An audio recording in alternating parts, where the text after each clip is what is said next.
नमस्कार, हम छी ललित नारायण झा और अपने लोग देख रहल छी मिथिला मिरर। सुशांत सिंह राजपूत कथित आत्महत्या केस में सर्वोच्च न्यायालय केस के सीबीआई के ट्रांसफर कर देलखिन है और ओकरा बाद जे छे से सीबीआई के टीम मुंबई पहुंच गया है। मुंबई पुलिस केस के अब वो टेक ओवर करते और ओकरा बाद जे छे से सीबीआई जांच एठाम से शुरू भ जेते। तमाम चीज के बाद जे छे से बहुत रास एहन तरह बात उठले जेमे किछु राजनीति के बात सेहो एले, किछु जे छे से एहन तरह चीज भेले जे ने एमे प्रेशर बन रहल छे, एमे बॉलीवुड एमे ई बहुत रास जे छे से बातचीत एहन तरह भेले। हालांकि जही तरह देश में ए मुद्दा के उठायल गेले या कही जे करोड़ों करोड़ देशवासी जे तरह ए मुद्दा के अपन बनेलथि, तकरा बाद जे छे से दबाव बनले और उसके बाद न्यायालय सर्वोच्च न्यायालय के संग और उसके बाद ई केस अंजाम तक मतलब पहिल चरण में जे छे से पहुंचले। एहि तमाम मुद्दा पर एहि तमाम चीज पर बातचीत करबाक लेल सर्वोच्च न्यायालय के वरिष्ठ अधिवक्ता और वो व्यक्तित्व जे प्रद्युम्न हत्याकांड के अंजाम तक ओहि जे गुनाहगार छले तकरा ओहिठाम तक अदालत से लऽ गेलथि पकड़ के ओकरा अंजाम तक पहुंचेलनि ओहि केस के। त ओहने व्यक्तित्व सुशील टेकरीवाल जी एखन हमारा संगे छथि। सर के बहुत बहुत स्वागत और अभिनंदन करबेन। सर बहुत बहुत स्वागत है आपका मिथिला मिरर में। धन्यवाद। सर केस जो है सीबीआई को ट्रांसफर हो चुका है। माननीय सर्वोच्च न्यायालय की जो सर्वोच्च न्यायालय ने जो तत्परता दिखाई उसके बाद केस सर्वोच्च न्यायालय से सीबीआई को हैंड ओवर कर दिया गया है। स्वतंत्र है सीबीआई की टीम, अब जांच करने के लिए टीम पहुंच चुकी है मुंबई। कैसे देखते हैं इस पूरे प्रकरण को? बहुत प्रमुखता से आप आवाज उठाते रहे हैं, कैसे देखते हैं इस केस को आप?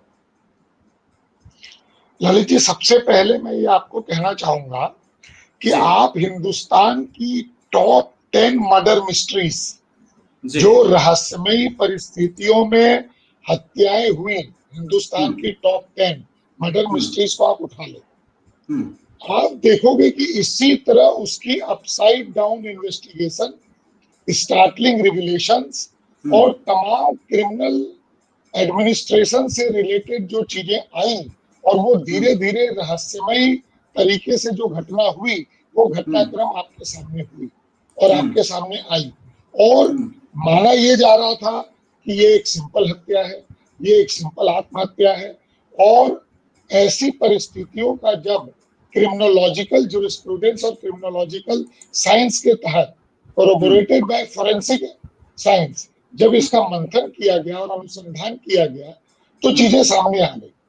मैं ये मानता हूं कि ये भी जो सुशांत की जो घटना है निश्चित रूप से एक नई मर्डर मिस्ट्री, एक अनोखी मर्डर मिस्ट्री साबित होगी जिसको सीबीआई अनअर्थ करने में कामयाब हो जाएगी। एक बात मैं यहाँ पर ऐड करना चाहूंगा, जब आप ये मर्डर मिस्ट्रीज देखते हो, एक क्रिमिनोलॉजी का अपना एक साइंस होता है, उसमें साइकोलॉजी भी है, उसमें फोरेंसिक भी है, उसमें एंथ्रोपोलॉजी भी है और सब मिलकर एक इन्वेस्टिगेशन का प्रारूप तय करती है। और ये लॉजिस्टिक आज भी मेरा मानना है कि हिंदुस्तान में केवल और केवल सीबीआई के पास है और किसी भी पुलिस के पास नहीं है। अब मैं आपको एक उदाहरण देता हूं।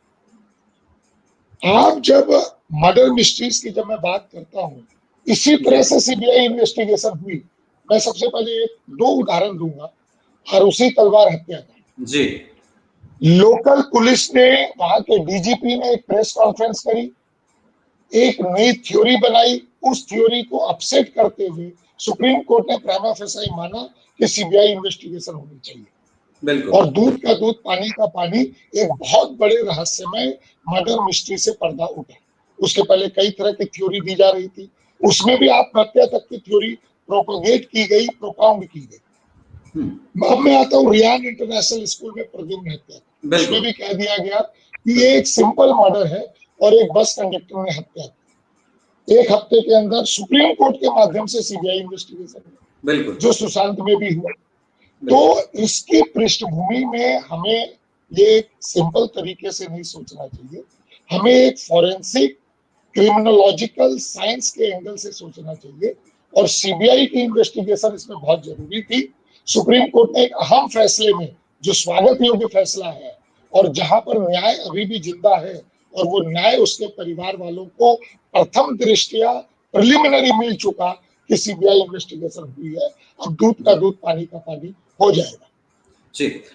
मुंबई पुलिस का क्या रोल देख रहे हैं आप? महाराष्ट्र पुलिस की अगर हम बात करें, खास करके मुंबई पुलिस की, तो पहले दिन से ही, या यूं कहें कि हमारे पत्रकार वर्ग में से भी कुछ ऐसे लोग थे जो प्रथम दृष्टया या फिर एक स्टोरी प्लान कर दिया गया कि ये आत्महत्या है, जबकि चूंकि आप तमाम तरह के क्रिमिनल से लेके और जो मिस्ट्री की आप बात कर रहे हैं, इन तमाम केस को आप बहुत बारीकी से देखते हैं, और जब कोई आत्महत्या करता है तो उसका एक अलग तरह का निशान बनता है, वो वी शेप में होता है। तो कहीं ना कहीं मुझे ये लग रहा है कि मुंबई पुलिस जांच करने से ज्यादा सबूत को मिटाने की कोशिश कर रही थी, या चाहे करवाई जा रही थी उनसे। आप सहमत हैं इस बात से? देखिए, मैं बिल्कुल सहमत हूँ ललित जी आपकी बात से। मुंबई पुलिस का कारनामा और करतूत बहुत ही शर्मनाक, और बहुत ही उसके जितनी कंडेम की जाए स्ट्रॉन्गेस्ट पॉसिबल वर्ड में मैं आपके चैनल के माध्यम से उसकी घनघोर निंदा करना चाहूंगा। पहली बात तो ये। दूसरी बात, अगर आप मुंबई पुलिस की कार्यशैली, कार्य पद्धति देखें तो आपको लगेगा उन पुलिस वालों को अनुसंधान में लगाया गया इस इतनी बड़ी मर्डर मिस्ट्री पर जो शायद बंदोबस्ती की व्यवस्था में लगे रहते होंगे। तो बंदोबस्ती करना, कानून के व्यवस्था को बनाए रखने के लिए, ट्रैफिक सुचारू रूप से चले इसके लिए उन अधिकारियों को वहां पर भेजा गया। और ये दावा किया जाता है कि स्कॉटलैंड यार्ड की पुलिस की तरह कॉम्पिटेंट है महाराष्ट्र पुलिस। मुझे शर्म आती है अगर ऐसी कार्य पद्धति महाराष्ट्र पुलिस की है और इस केस में रही है। एक बात और मैं साफ करना चाहूंगा, मुंबई पुलिस ने शुरू दिन से ना तो एफआईआर किया, शुरू दिन से ये तय कर लिया कि ये नॉर्मल आत्महत्या है, इसको एज्यूम कर लिया, प्रिज्यूम कर लिया और इसको कंक्लूड कर लिया। और इस कंक्लूजन को एग्जीक्यूशन का जामा पहनाने के लिए मुंबई पुलिस ने एक निपोटिज्म से लेकर के एक ऐसा ताना बाना बुना, एक फेक ताना बाना जो छद्म है, जो फर्जी है, और उस लाइन ऑफ एक्शन पर उसने अनुसंधान किया। और मुझे लगता है कि एक नर्सरी क्लास का एक जो पुलिस का स्टूडेंट होगा और एक जो लॉ का स्टूडेंट होगा, शायद वो भी इस नजरिए से अनुसंधान नहीं करेगा। तो निश्चित रूप से सबूतों को मिटाने, एक बात मैं और ललित जी कहना चाहूंगा, हर कोई जानता है, एक बिल्कुल नर्सरी क्लास की चीजें मैं आपको बोलना चाहूंगा कि जब भी इस तरह की कोई घटना होती है तो शुरू के 48 से 72 घंटे उसको हम क्रिमिनोलॉजिकल साइंस में एक गोल्डन पीरियड बोलते हैं। ये एक ऐसा गोल्डन पीरियड होता है जिसमें chance evidences, circumstantial evidences, witnesses, eyewitnesses, chance witnesses, कई तरह के एविडेंसेस होते हैं जो इस तरह के केसेस में जो परिस्थिति जन्य साक्ष्य पर आधारित है, चीख चीख कर प्लेस ऑफ ऑकरेंस और रिक्रिएशन ऑफ सीन बताता है कि ये घटना इस तरीके से हुई है और अपराधियों की तरफ इंडिकेट करता है। और ये 48 से 72 घंटे जो गोल्डन पीरियड है, इसको मुंबई पुलिस ने, महाराष्ट्र पुलिस ने जानबूझकर ध्वस्त होने दिया।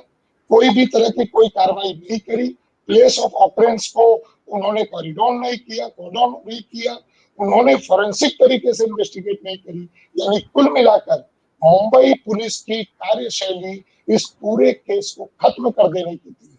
शायद हो सकता है कुछ एक्सटेंट तक वो अपने मंसूबे में कामयाब हो गए हैं, लेकिन एक बात मैं कहना चाहूंगा, आज सीबीआई इन्वेस्टिगेशन हो गया, सीबीआई की टीम हरकत में आ गई। मैं आपको दावे के साथ बता दूं, क्रिमिनोलॉजिकल साइंस की जब हम बात करते हैं तो हम ये भी बात करते हैं कि चाहे आप कितना भी सबूत को मिटने दो या मिटा दो, चांस विटनेसेस, एविडेंसेस और सर्कमस्टेंशियल एविडेंसेस को आप नहीं मिटा सकते। वो वहां पर रहेंगे और वो इंडिकेट करेंगे सीबीआई को कि ये एक्यूज्ड है और दूध का दूध पानी का पानी।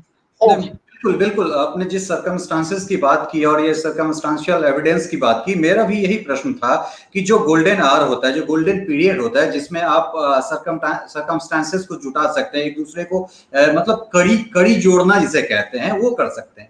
देश में कुछ रहस्यमयी घटनाएं हुई, कुछ इस तरह से मर्डर मिस्ट्री रही है, बाद में सीबीआई प्रोब उसमें गठित किया गया, लेकिन वो जो गोल्डन पीरियड समाप्त होने के बाद की जो कसक है वो कहीं ना कहीं उस जांच में दिखाई देती है। चाहे आप मुजफ्फरपुर नवरुणा हत्याकांड की बात करें, आज तक जो है वो उसी तरह से सीबीआई लगी है सालों से, लेकिन अभी तक कुछ नहीं हो पाया है।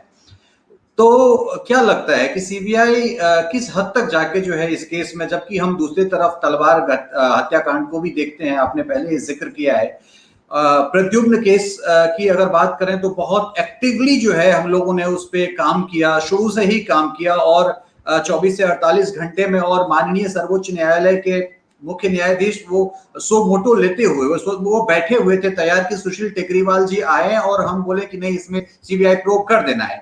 बिल्कुल उसी तरह से था कि कोई मतलब 24 घंटे या 48 घंटे के अंदर में, मुझे लगता है कि सर हिस्ट्री में फर्स्ट टाइम ऐसा हुआ था कि 24 से 48 घंटे में किसी केस को इस तरह से तुरंत माननीय न्यायाधीश, मुख्य न्यायाधीश बैठे हों और टेकरीवाल जी जाते हैं वहां, अर्जी लगाते हैं और बोलते हैं वो सीबीआई प्रोब हो जाता है। तो हम कितना इस केस में हम कितना मान के चलें, या किस हद तक मान के चलें कि करोड़ों लोगों की जो भावना रही है, ये भावनाएं सिर्फ देश में नहीं, देश से बाहर ऑस्ट्रेलिया में, अमेरिका में, मलेशिया में, इन तमाम जगहों पर एसएसआर के सुशांत के जो फैंस रहे हैं, जो लोग रहे हैं, वो किसी भी जाति से हो, किसी भी धर्म से हो, वो बिहार से हो नहीं हो, इन तमाम चीजों को एक किनारे करके वो सुशांत के लिए आगे आए। तो कितना हद तक हम देखते हैं कि सीबीआई के आने के बाद जो है इस चीज को अंजाम तक पहुंचाया जा सकता है? देखिए, इसमें मैं 3 बातें रखना चाहूंगा। जी। पहली बात, आपने एक बात करी कड़ी की, मैं उसको एक इवॉल्व करता हूं। जी। आप किसी भी आपराधिक परिस्थिति में और किसी भी रहस्यमय परिस्थिति में हुई मौत, और उसको अगर मैं एक पृष्ठभूमि में आऊं और एक कड़ी की जब मैं बात करूं, तो जो बात आपने बहुत प्रासंगिक बात की है, मैं उसको आगे ले जा रहा हूं। जी। क्रिमिनोलॉजिकल साइंस में 2 चीज बहुत इंपॉर्टेंट होती है, और ये पूरी की पूरी कड़ी का जो नॉर्थ पोल और साउथ पोल होता है, वो 2 प्रोपोजिशन ऑफ लॉ पर चलता है। पहला प्रोपोजिशन ऑफ लॉ है मेंस रिया, जिसको हम कहते हैं मोटिव, और दूसरा प्रोपोजिशन ऑफ लॉ है जो साउथ पोल होता है, उसको हम कहते हैं एक्टस रियास, यानी कि एग्जीक्यूशन ऑफ क्राइम।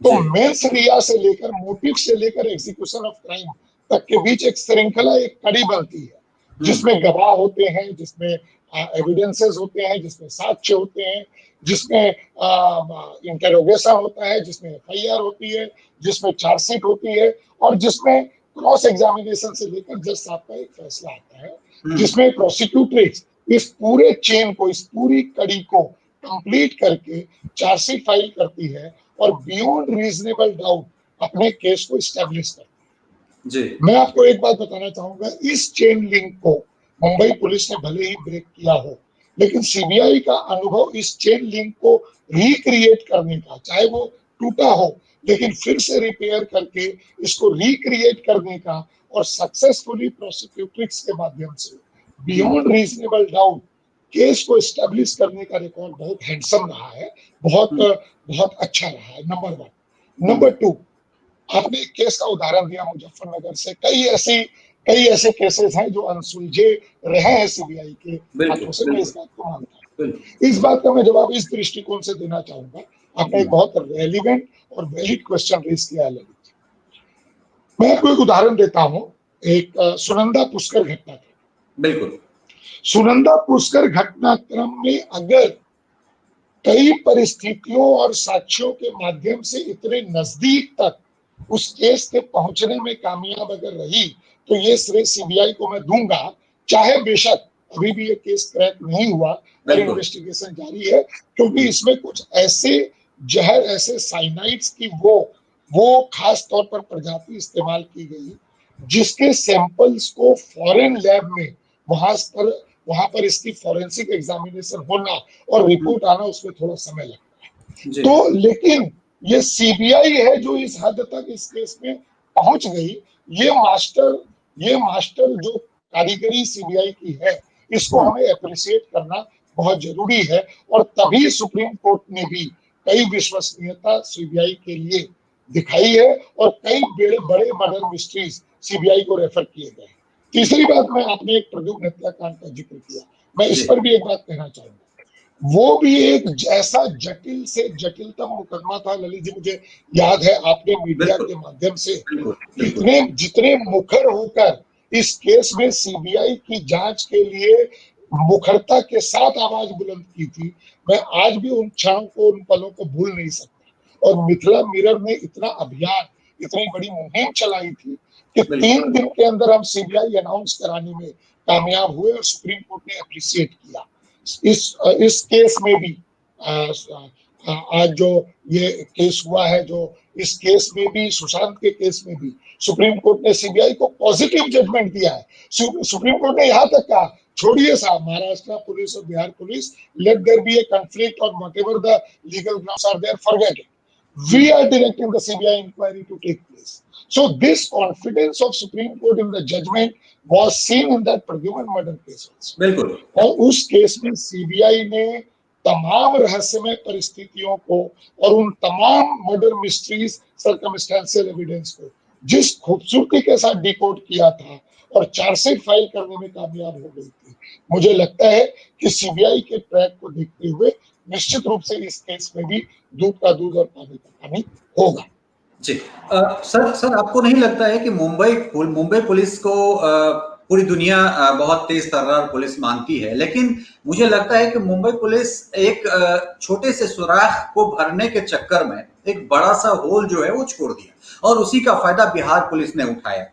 इस दोनों पुलिस को अगर कंपेयर करें या दोनों पुलिसिंग को अगर कंपेयर करें तो मुझे लगता है कि Bihar police much smarter than Maharashtra police. किस प्रकार से देखते हैं आप इस चीज को? देखिए, ये आपने एक बहुत वैलिड प्रश्न उठाया है और मैं निश्चित रूप से इस पर आपकी बात को आगे इस रूप में बढ़ाऊंगा कि जिस साइंटिफिक तरीके से बिहार पुलिस ने पार्ट कॉज ऑफ एक्शन को इंटरप्रेट किया, जितना फास्ट इंटरप्रेट किया, जितना फास्ट एफआईआर रजिस्ट्रेशन किया। लेकिन मैं एक बात आपको यहाँ पर कहूंगा, ये वाकई में काबिले तारीफ बात है। मैं आपको एक बात बताता हूँ, कई लोग कहते हैं क्रिमिनोलॉजिकल साइंस में first investigation then FIR. I am sorry, this is not the proposition of law. Proposition of law is first FIR then investigation. Reverse mechanism काम करता है सर। बिहार पुलिस ने एक बहुत वैज्ञानिक पद्धति अपनाई। बिहार पुलिस ने इसको शुरू दिन मान लिया ये मर्डर है।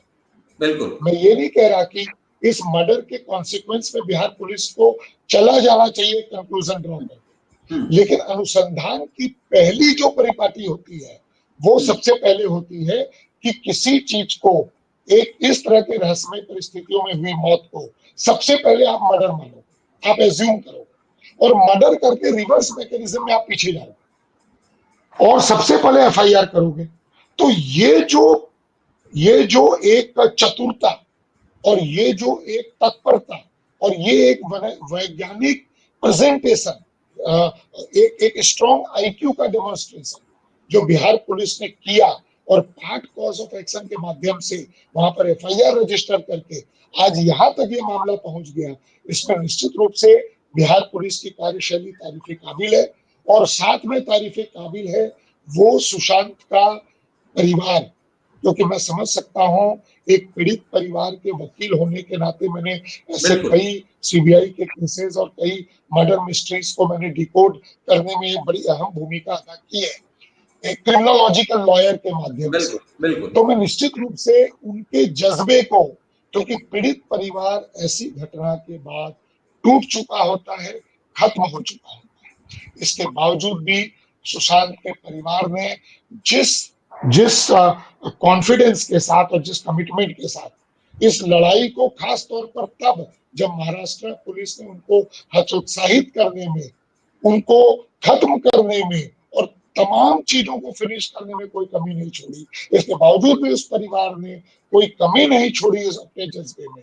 मैं सलाम करता हूं उनके जज्बे को और मैं निश्चित रूप से ये विश करूंगा, ये प्रार्थना करूंगा कि उनको न्याय मिले और निश्चित रूप से न्याय और कानून अपना काम करे और जो भी दोषी इस घटना का क्रम में है उनको सख्त से सख्त उसको सजा मिले। जी, अंतिम, चूंकि सीबीआई जांच जैसे जैसे आगे बढ़ेगी, हम लोग लगातार एक सिलसिला शुरू कर रहे हैं, आज के बाद हमारी बातचीत होती रहेगी, लेकिन एक अंतिम सवाल सर यहाँ और आपसे जानना चाहेंगे कि ऐसा नहीं है कि सुशांत सिंह कथित आत्महत्या की ये मर्डर मिस्ट्री जो है ये बॉलीवुड की कोई पहली घटना नहीं है। दिव्या भारती से ले लें और अभी तक बहुत सारी ऐसी घटनाएं हुई और उस घटना का अंजाम तक नहीं पहुंचना कहीं ना कहीं ये साबित करता है या ये उन लोगों का हौसला और बढ़ाया जो इसके पीछे हो सकते हैं या जो इसके पीछे हैं, चाहे वो जिया खान का मामला हो या फिर बहुत सारी ऐसे श्रीदेवी कांड हो जो मतलब अनसुलझा ही रहा।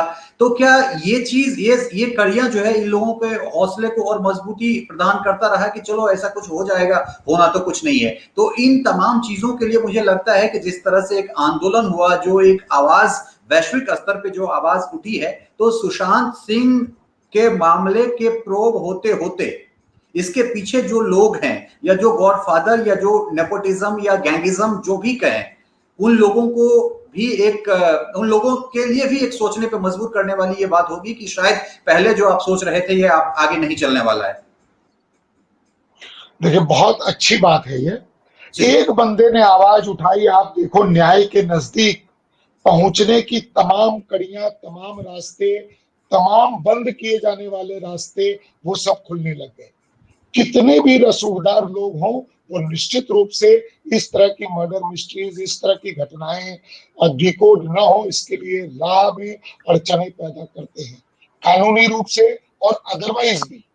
तो निश्चित रूप से इसमें तमाम अड़चने पैदा की गई। और मैं आपको एक बात बता दूं कि ये जो घटनाओं का आपने जिक्र किया है, अगर निश्चित रूप से ये घटनाएं रहस्यमय परिस्थितियों में हुई हैं, और अगर उस समय ये आवाज उठाई जाती, किसी रसूखदारों के इसमें शामिल होने की वजह से इन मामलों को दबा दिया गया, अगर ये आवाज उस समय उठाई गई होती, तो दूध का दूध पानी का पानी हुआ होता।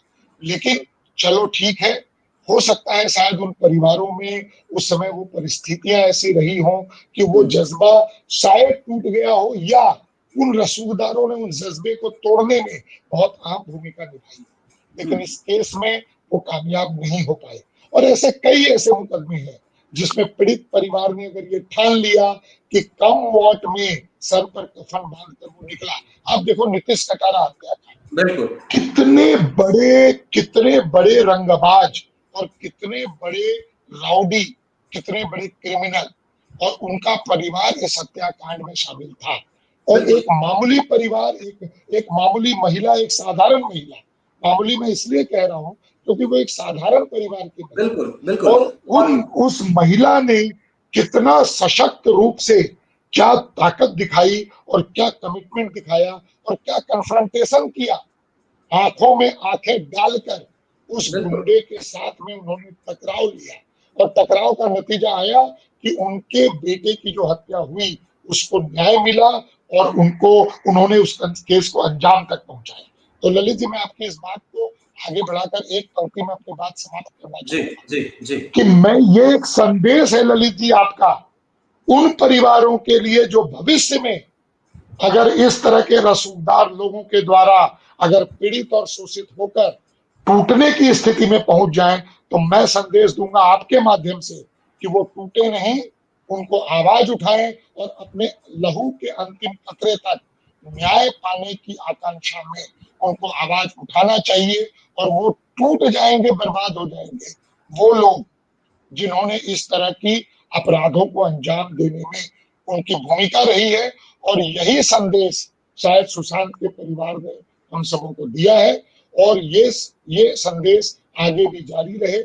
इस बात के साथ मैं अपनी बात खत्म करना चाहूंगा। आपके साथ एक सवाल और सर लेना चाहेंगे, क्योंकि अपनी बहस को हम अंजाम तक पहुंचाने से पहले एक व्यक्ति का नाम, एक या दो व्यक्ति का नाम अगर ना लें तो मुझे नहीं लगता है कि यह बहस पूरी होगी, हमारी बातचीत पूरी होगी। आज अगर सर्वोच्च न्यायालय ने हैंड ओवर किया है या फिर सीबीआई को ये केस दिया है, उसमें बहुत बड़ा योगदान अर्नब गोस्वामी का है। अगर अर्नब लीड नहीं करते, क्योंकि मीडिया के दूसरे वर्ग में इस तरह का एक नैरेटिव आ रहा था, जो बयान संजय राउत का था, जो बयान शरद पवार का था, उसी तरह का बयान जो है किसी मीडिया हाउस से भी निकल के आ रहा था। तो चाहे वो कंगना रनौत हो या फिर अर्नब गोस्वामी हो, अगर ये दो लोग नहीं होते तो इस तरह से इस मुद्दे को इस प्रखरता के साथ नहीं उठाया जाता। क्या कहना चाहेंगे इसके विषय में आप? ललित जी, अर्नब गोस्वामी ने पहली बात पत्रकारिता, भय से की गई पत्रकारिता, पीठ पत्रकारिता, इन तमाम बातों को तोड़ा है, इस मिथ को तोड़ा है, और एक नए व्यक्तित्व के रूप में पत्रकारिता जगत में वो उभर कर सामने आए हैं। उनका व्यक्तित्व निश्चित रूप से एक बहुत जबरदस्त और बहुत वाइब्रेंट व्यक्तित्व पत्रकारिता क्षेत्र में उभर कर आया है, नंबर 1। नंबर 2, मैं अर्नब के बारे में एक बात जरूर ये कहना चाहूंगा कि केवल यही मुकदमा नहीं, इसमें तो इन्होंने वाकई में बहुत बड़ा करिश्मा किया। इसके अलावा शशि थरूर के केस में, प्रद्युम्न हत्याकांड के केस में, जेसिका लाल हत्याकांड के केस में, और कई तरह के पॉलिटिकल गॉसिप्स और चर्पिंग्स के केस में, और खासतौर पर